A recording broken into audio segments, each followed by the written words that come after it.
Before we get into the video, could everyone please subscribe to my Endless Diary Tales channel? Thank you so much. Rachel, something's wrong. The workshop is on fire. An intern burst into the accounting office, shouting at me in panic. At that moment, I was holding a document, completely engrossed in it. It was about the approval of the patent application for East Tech Electronics processor development. Seeing those words, I couldn't stop tears from streaming down my face. I had been reborn at the exact moment when the research and development plan had just been completed. My husband, Ethan Walker, had not yet taken the data and blueprints I painstakingly created through sleepless nights and handed them to his beloved first love, Sarah, to file for the patent. The intern quickly added, "Rachel, don't cry. Ethan's fine. He's already rescued Sarah. Ethan asked me to tell you to bring the first aid kit over." I wiped away my tears, hurriedly locked the document in the safe, and followed the intern to the workshop. A crowd had gathered outside, murmuring in concern. Pushing my way through, I saw two people coughing heavily, their bodies covered in soot. The woman clung tightly to the man's sleeve, gasping for air between coughs. "Make way. Rachel, the accountant, is here," the intern shouted. Startled, Ethan turned to look at me. Seeing his youthful face, I froze for a moment. This was Ethan Walker, my husband in his prime. Frowning, he said, "Didn't I tell you to bring the first aid kit? Why did you come empty-handed?" I looked coldly at the two of them, noting their soot-covered appearances. "What's the point of a first aid kit? You need to go to the hospital."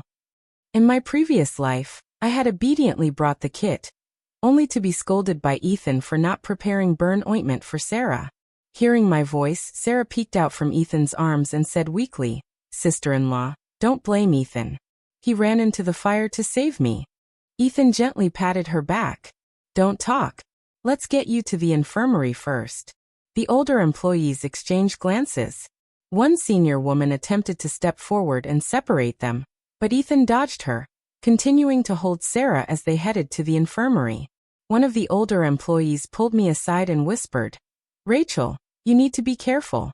That consultant, Sarah, is always hanging around the workshop. It's clear she has her sights set on Ethan. If she manages to steal him away, you'll have nowhere to cry." Ethan had been infatuated with Sarah for 30 years, even going so far as to gift her the patent. How could anyone not be moved by such unwavering devotion? Back in my office, memories of my past life flooded in. Because of this fire, Sarah's leather coat had been burned, and my mother-in-law and Ethan pressured me into transferring the patent application to Sarah. They teamed up to file the patent, building their startup on the technology. They rose to prominence effortlessly, eventually becoming renowned tech entrepreneurs, even gracing the cover of New York Business Weekly. And me? I remained a lowly accountant, earning a paltry salary, raising our child, and taking care of my mother-in-law. During constant nitpicking from my department head, I felt exhausted and overworked. I barely made enough to support a family of 4, or rather 5, since I also had to give Sarah pocket money. "Rachel, where are you?" Ethan's voice bellowed from the infirmary. "Come help Sarah change her clothes. She reeks of smoke." I felt a surge of anger and stormed into the infirmary. "She's not a 3-year-old. Does she really need me to help her change?" Ethan froze, staring at me in confusion. "It's just a little help. Do you have to be so petty? You used to be so generous. What's gotten into you today?" I sneered. "Aren't you the generous one? Why don't you help her yourself?" Ethan's forehead twitched in frustration. "Rachel Lynn, what nonsense are you talking about? Sarah and I are innocent. We've been married for so many years. How can you still not trust me?" From the inner room, Sarah's sobbing grew louder. "I can't live like this anymore, sister-in-law. How could you think of us this way? How am I supposed to face anyone in the factory now?" Crying, she ran out of the room. "Ethan, I'm so sorry I've caused you trouble. I shouldn't have come to your factory in the first place. I've lost everything now. Maybe I should just resign and go back to New York." Sarah sobbed, her voice trembling. "Ethan, you have to complete that project for me." As she spoke, she tried to run out of the infirmary, but Ethan grabbed her arm and stopped her. "Rachel Lynn." Ethan shouted at me angrily. "Do you have to push someone to the edge to feel satisfied?" I rolled my eyes and replied coldly, "What did I do? Just because I didn't help her change her clothes, that means I want her dead? Ethan Walker, do you even listen to yourself?" I watched the two of them play out their melodrama with a detached expression, my heart completely unmoved. In my past life, I had bent over backward for Sarah, buying her clothes and treating her to meals, only for her to steal everything I had worked so hard for in the end. Sarah's sobs grew louder as she clung to Ethan, trembling and crying pitifully in his arms. "What's going on here?" I turned to see my mother-in-law walk in, holding my 8-year-old son by the hand. Her face was dark with anger. "Ethan, why are you holding Sarah like that? Let go of her this instant." The two of them hurriedly separated, looking flustered. Ethan quickly explained, "Mom, if Sarah hadn't run into the fire to save me, I wouldn't be standing here right now." I snorted. "Who saved whom exactly?" "Back in the workshop. She said you ran into the fire to save her. Now it's the other way around. Looks like you two didn't coordinate your story very well." Ethan's face darkened as he glared at me. "Rachel, what's wrong with you today? Why are you constantly targeting Sarah? Didn't you promise to trust me when we got married?" I turned cold. "Ethan Walker, what more do you want from me? I gave this family 30 years of my life, writing your reports, raising your children, managing your household, and you still handed everything I worked so hard for to someone else. You even made our kids think it was the right thing to do." Suppressing my fury, I turned and walked out. "Rachel," Ethan called after me, "go make Sarah a cup of honey water, add extra rock sugar." Out of habit, I immediately started walking toward the break room. Halfway there, I suddenly stopped, realizing what I was doing. I've been given a second chance at life, so why am I still letting him order me around like this? I let out a bitter laugh. 30 years of habit had etched itself into my bones. Still, I found myself carrying the honey water back to the infirmary. When I walked in, Sarah had already changed into a clean leather jacket. Seeing her in it made my blood boil. "Sarah, that's my new coat. Who told you to wear it?" Ethan replied impatiently, "I gave it to her. It was just lying in my office and it's brand new. Your clothes are all cheap knockoffs anyway. Sarah isn't used to wearing that kind of stuff. That jacket was a designer piece I had saved up for 3 months to buy, and he had just given it away without a second thought." Ethan didn't even spare me a glance, focusing instead on the cup in my hand. He frowned. "Didn't I tell you to add more rock sugar? How is she supposed to drink something this bitter? Go make another one." Sarah tugged lightly at Ethan's sleeve and said gently, "It's fine, Ethan. Rachel's already done so much for me today." Ethan's tone softened as he replied, "It's no trouble at all. She's just an accountant. What else does she do all day besides crunch numbers? Making another cup of water is nothing. Here, drink this to warm up." Sarah accepted the cup with a smug glance in my direction, her expression brimming with triumph. Ethan, on the other hand, didn't even glance my way. "Rachel, Sarah's leather jacket is still inside. Why don't you wash it while you're at it? Oh, and don't let Sarah go back to the dormitory tonight. She can work overtime in my office. Make sure the cafeteria prepares extra dishes. She's my savior after all. You need to properly thank her." The two of them casually sat at the desk discussing work like nothing had happened. My anger bubbled up like water about to boil over. In my previous life, how could I have been so blind? How did I fail to notice the way they exchanged glances and played out their little drama? I grabbed the documents on the desk and slammed them onto the floor. "Overtime? Let's see how you work overtime now." Papers scattered everywhere. Both of them froze, staring at me in shock. Just then my mother-in-law rushed in, holding my son by the hand, her face full of disbelief. Ethan quickly stepped forward, putting his arm around my shoulders. His tone softened. "Rachel, what's wrong? You've been acting strange all day. Did the factory cut your department's bonus again? Don't worry, if there's an issue, just tell me." That same old act he always played, the concerned husband, whenever I was at my breaking point, making me believe that I mattered to him. And for 30 years I fell for it. I shook off his hand and replied coldly, "Nothing's wrong. I just can't stand watching the two of you flirt in public." Ethan sighed and tried to hold me again. Since when did I marry such a jealous little wife? How did I never notice this before? The room fell silent. I raised an eyebrow and looked at Sarah, who predictably looked pale and uncomfortable. My mother-in-law, clearly annoyed, waved her hand dismissively. All right, enough. Stop being so clingy in front of outsiders. Meanwhile, my son giggled. Daddy's sweet-talking mommy again. So cheesy. I turned and walked back into the office, grabbed Sarah's soot-stained leather jacket, and tossed it out the door. Sarah's face turned bright red. She glanced at Ethan, then quickly picked up the jacket and slinked away. That evening, I was staring blankly at the patent application when I overheard my mother-in-law and Ethan talking outside. Your wife is getting more and more out of hand, my mother-in-law complained. You're still a department head at the factory, and she dares to make a scene in front of everyone. If you really go to New York to start your business, who knows how much trouble she'll give me? A cold chill ran through me. In my previous life, I had always felt indebted to the Walker family because my mother-in-law had helped me get a job at East TE. I bent over backward to please her, never letting her do any housework and making nourishing soups for her every day. In 3 years, she hadn't washed a single dish. And yet, in her eyes, I was nothing but an ungrateful freeloader. I heard Ethan reply, Mom, Rachel isn't like that. She's just in a bad mood today. Don't hold it against her. Don't defend her, my mother-in-law retorted. You know as well as I do, you married her. Otherwise, she'd still be working at the market doing calculations for a few pennies. Her life would have gone nowhere. And besides, she added, she should be grateful to contribute to your patent fees. It's a blessing for her to support you in this. I pushed the door open and stepped out, staring coldly at both of them. Ethan looked embarrassed while my mother-in-law glared at me. Suddenly, a wave of dizziness hit me. My vision blurred, and everything went black as I collapsed to the floor.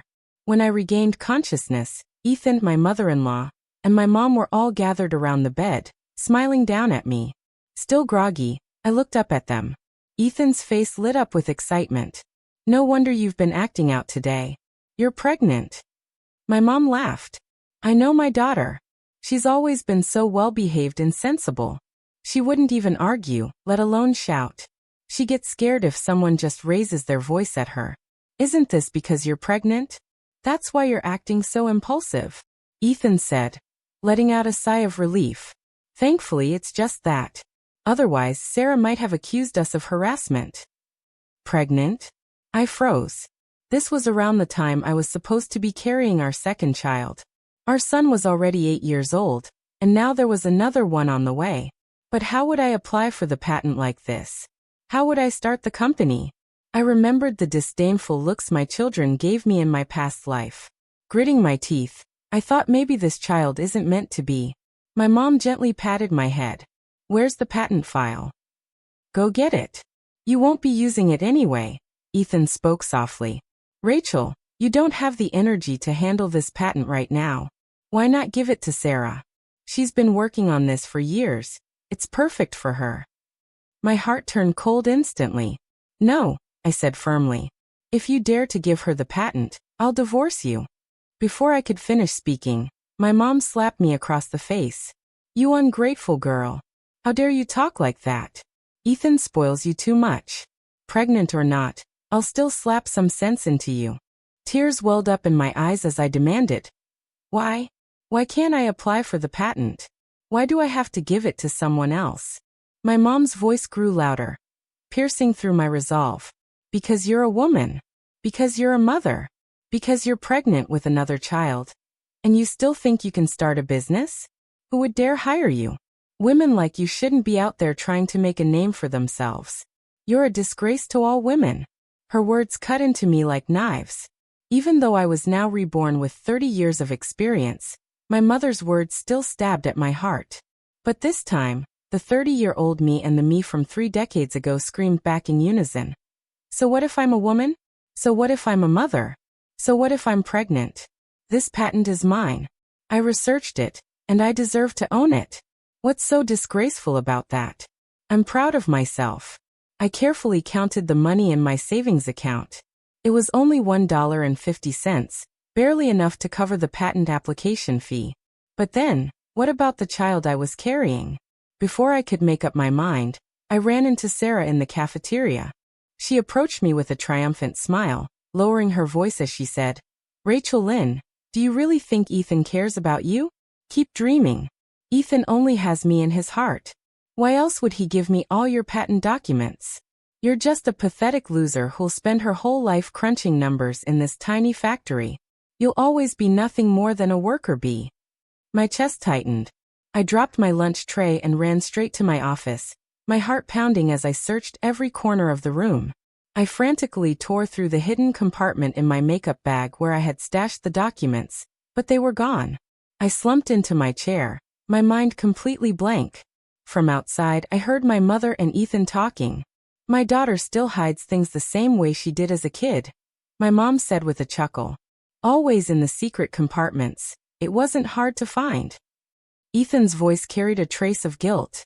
"Mom, I already gave the documents to Sarah. I was afraid Rachel would get angry if she found out." My mom unfazed replied, "That girl is just too stubborn. Even if she managed to file the patent, what could she do with it? She's just a woman. Do you think she can start a company, run a big business? No, she'll need a man to handle it. She's dreaming too big. Don't worry if she gets mad. Just say I took the documents when my family was at its lowest point. The factory my parents worked at went bankrupt. Both my mom and dad lost their jobs, and we survived on the little money my brother made delivering newspapers. My mom was so desperate that she almost took us to jump off a building together. It was Ethan and his mother who saved us. Ethan's mom, who had been an accountant at East for over 20 years, used her reputation to recommend me for a job at the factory. After I started working there, the debt collectors stopped harassing my family. Out of gratitude, my whole family bent over backward to repay their kindness, doing everything to please them. For years, I worked tirelessly for the Walker family to repay that debt, but was I supposed to let them continue to control my life? I refused to be anyone's tool, and I certainly wasn't going to remain the Walkers' workhorse. Staying in this factory would only lead to a repeat of my past life's tragedy. I needed to file for the patent and start my own business, but my mother-in-law was adamantly against it, and my mom would never support me either. As long as they opposed me, the factory wouldn't issue the recommendation letter I needed. Without it, I might not even be able to leave the premises. The thought left me feeling suffocated. After 30 years of being reborn, I had forgotten most of the accounting knowledge I once knew, and the new technologies I was familiar with were now obsolete. If I tried to retake the CPA exam, I wasn't confident I'd pass. This time, I had to take a risk. With that in mind, I waited until after work and snuck into the tech department. Most of the staff were attending the year-end summary meeting, leaving only Sarah working overtime in her office.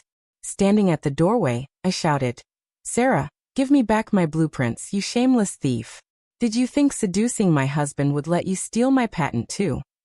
My voice attracted attention from the neighboring office, and people began gathering to watch. Sarah's face flushed bright red. Furious, she stormed toward me. "You lunatic! What nonsense are you spouting? I'll rip your mouth apart." I swiftly dodged her, kicking her in the process. "Oh, what's the matter? Feeling exposed? Did I say something wrong? Didn't you hug my husband earlier today? Didn't you wear my jacket?" A technician who was close to Sarah glared at me. "Rachel, you're such an ungrateful wretch. If it weren't for Sarah saving your husband, he'd have burned to death today." I crossed my arms and sneered. "Spare me the lies. My husband's been in and out of the workshop for years. He doesn't need her to save him.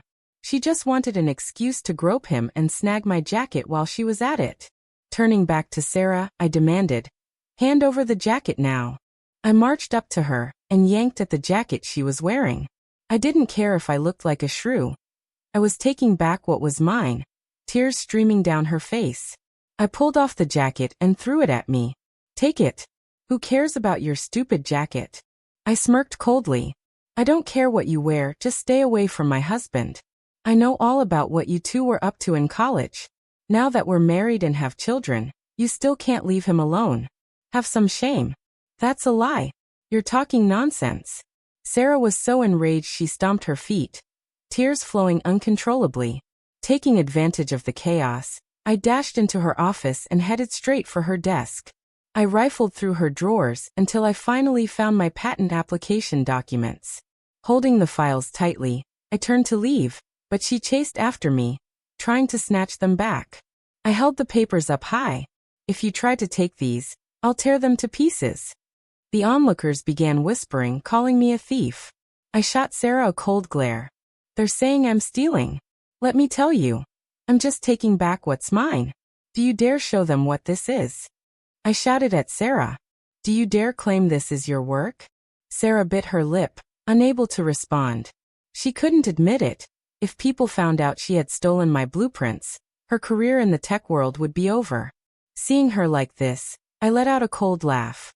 "Sarah, this is my hard work. You'll never take it away from me." Late that night, my office phone rang abruptly. A frantic woman's voice shouted, "Ethan, get to the hospital. Sarah overdosed on sleeping pills. She tried to kill herself."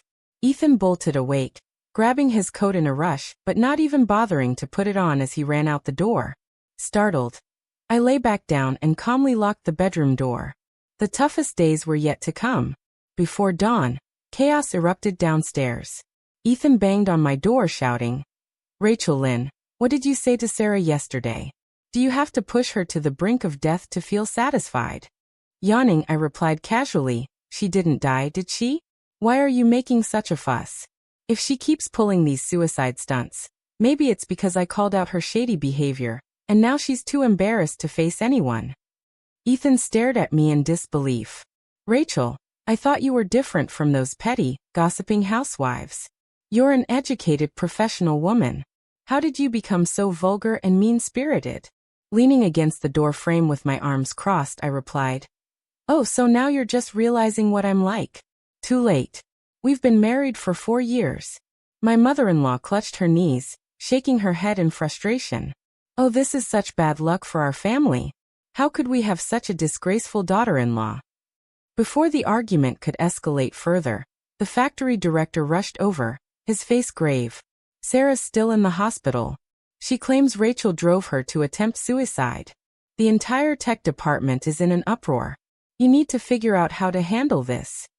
Before Ethan could respond, I spoke up. "Director, I didn't force her to do anything. She was trying to destroy my work. What does her suicide attempt have to do with me?" Ethan stayed silent. His eyes were filled with disappointment as he looked at me.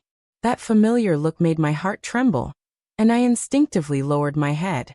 In my past life, every time he looked at me like that, I felt as if I had done something terribly wrong. I would shrink back, afraid I had upset him, but not this time. I lifted my head and told the director, "If anyone is causing trouble, it's Sarah. You should ask her what she really wants." The director sighed and walked away. "Ethan, you handle this." Ethan finally spoke, his tone impatient. "Sarah hasn't said much, but the technicians think you've ruined her reputation and demand compensation.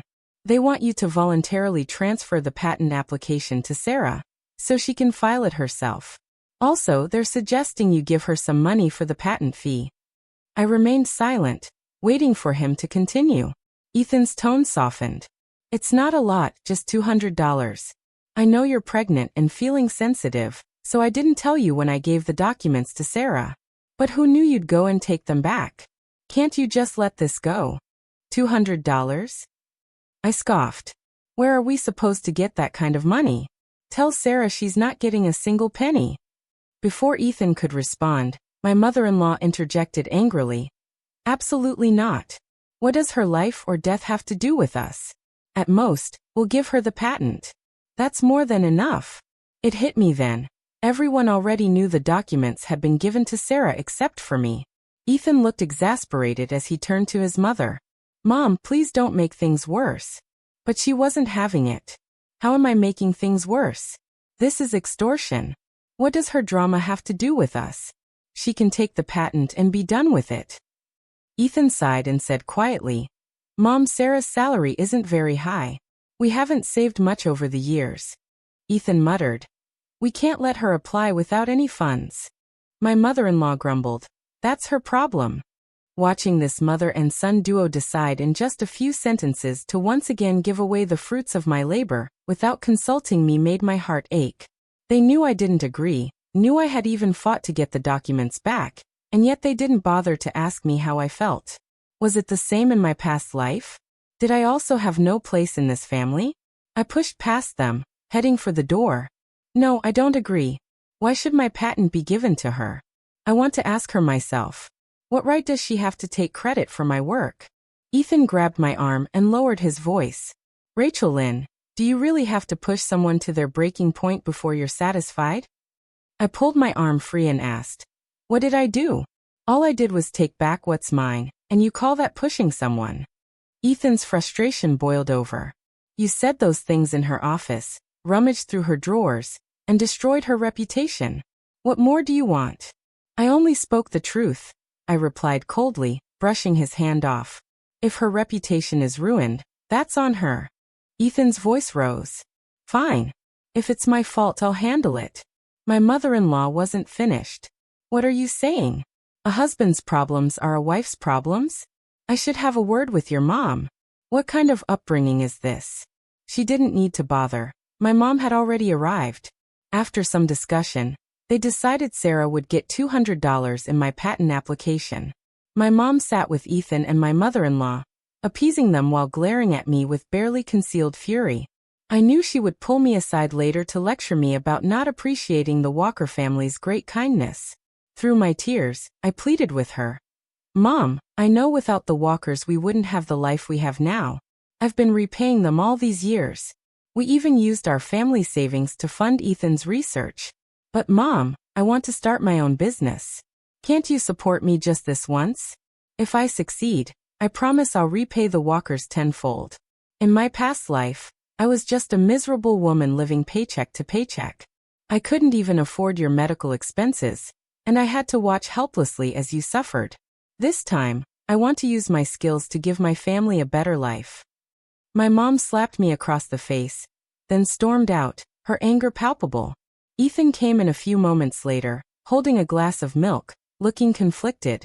Rachel, I've always known you have a great business mind, but you're pregnant now. Can't you think of the baby? Besides, Sky is only 8 years old. He needs someone to take care of him.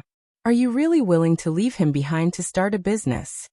At that moment, Sky ran into the room, clinging to my arm and whining, Mommy, stay with me. Looking at his innocent face, my resolve wavered. He wasn't yet the ungrateful child of 30 years later. I shouldn't hate him for what he hadn't yet become. I stroked his head gently before turning to Ethan. Ethan, no matter what, I'm going to start my own business. Ethan looked exasperated. When you first researched this technology, you said it was only to help me perfect my product. Now you're saying you want to use it yourself? How can you go back on your word like this? Biting my lip, I stayed silent for a moment before replying. Ethan Walker, you're the last person who has any right to talk to me about keeping promises. Ethan was quiet for a long time. Finally, he walked over and hugged me. Rachel, I'll compromise with you on everything else, but not this. We're already married, Ethan said, his voice softening. If you leave to start a business, leaving Mom and Sky at home, what will people think? What will the folks at work say about you? Be good, Rachel. Listen to me. Once Sarah and I succeed with this project, I'll take you to New York to grow together. I know you're the most understanding, right? You've always been so good to me. Don't worry, I'll never forget your kindness. Just take care of the family for me, and I promise I'll never leave you. Now give me the documents. I looked up at him, a faint cold smile playing on my lips. Ethan looked so devoted.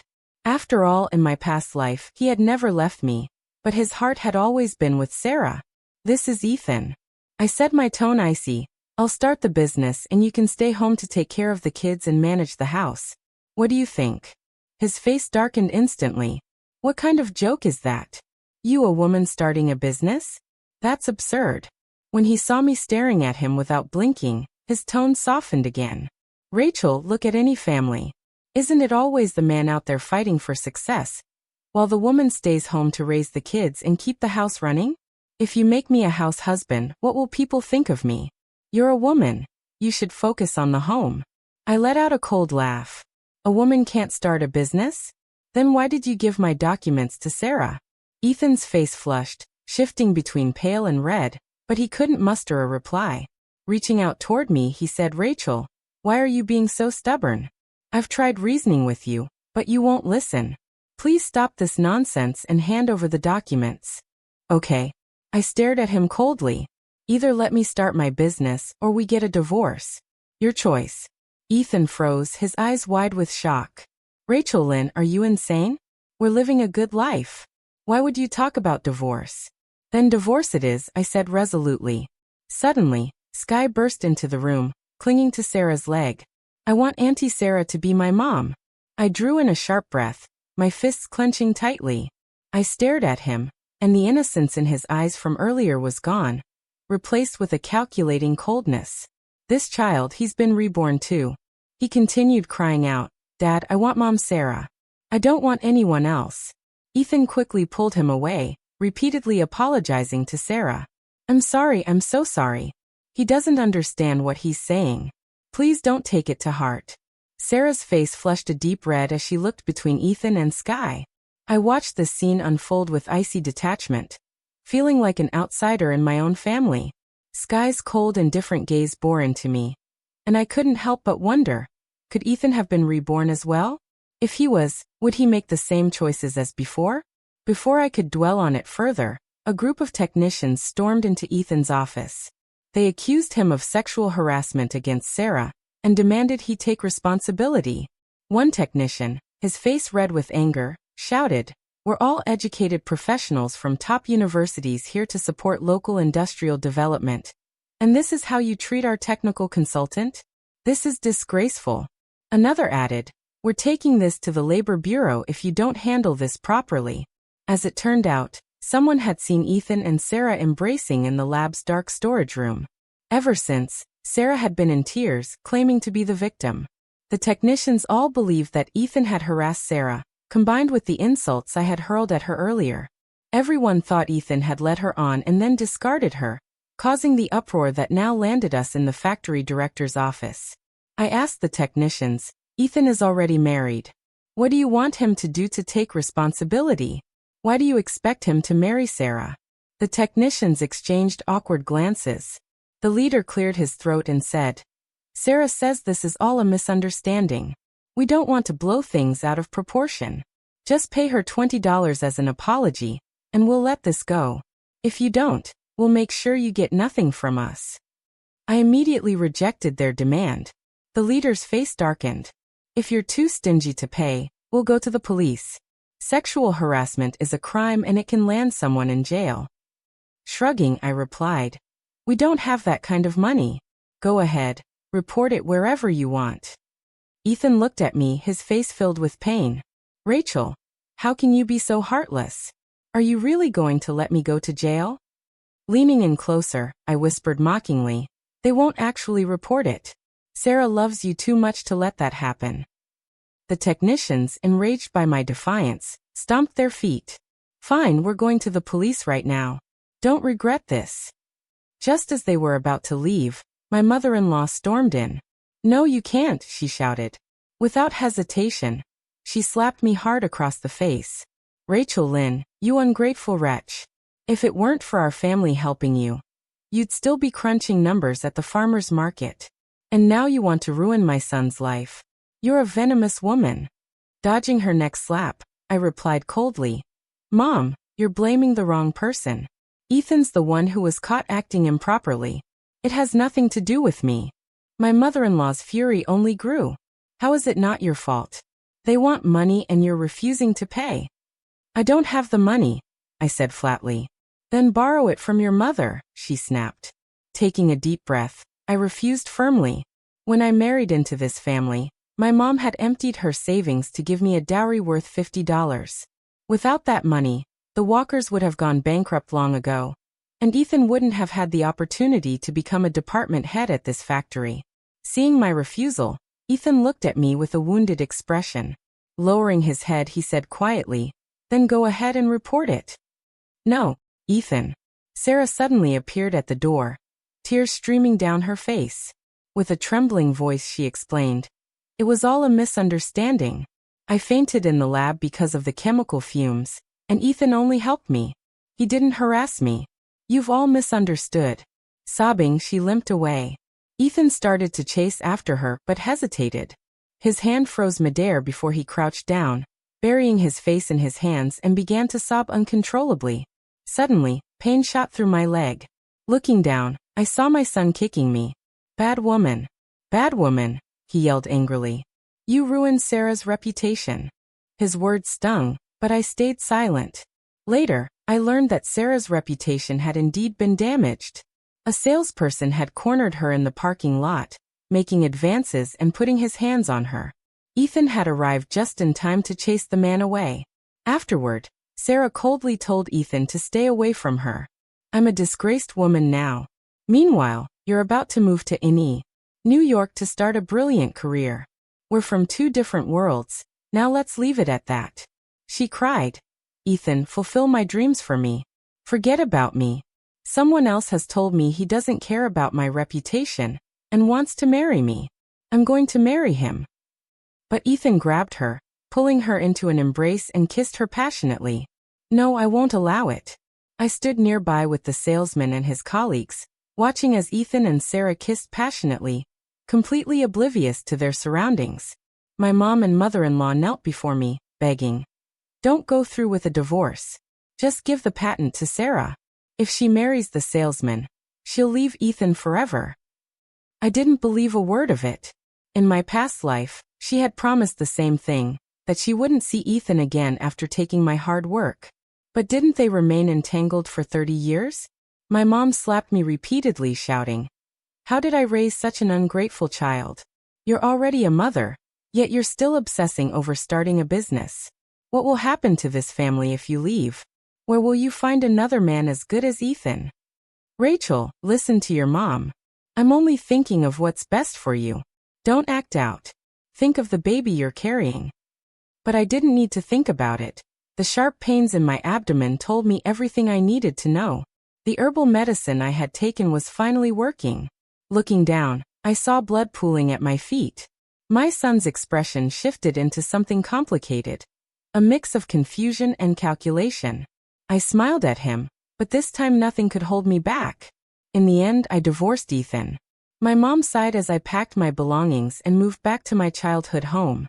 2 weeks later, I sold all my jewelry, scraping together $10 as seed money. Armed with my patent application, I left for New York. On the day I departed, no one came to see me off. Yet my heart burned with determination. The path ahead was daunting, but I had no regrets. That journey lasted 10 years. A decade later, I returned to East Tech Factory with armed bodyguards at my side. After arriving in New York, I didn't start a traditional business. Instead, I organized my memories from my past life into technical blueprints and pitched them to venture capital firms. Over those 10 years, I helped revolutionize China's electronics industry, avoiding countless pitfalls, developing new display screens, improving circuit boards, and designing microprocessors. Ironically, these innovations were the same technologies Ethan had been working on all those years ago. I had secretly recorded the details from his research during my past life. Over 3 decades, I had witnessed the explosive growth of China's electronics sector and memorized every pivotal moment. I provided clear directions for others to follow, paving a path for the industry to flourish. I became the youngest woman in the country to hold the most patents, recognized as a leading entrepreneur in high-tech development, and a key figure in national innovation programs.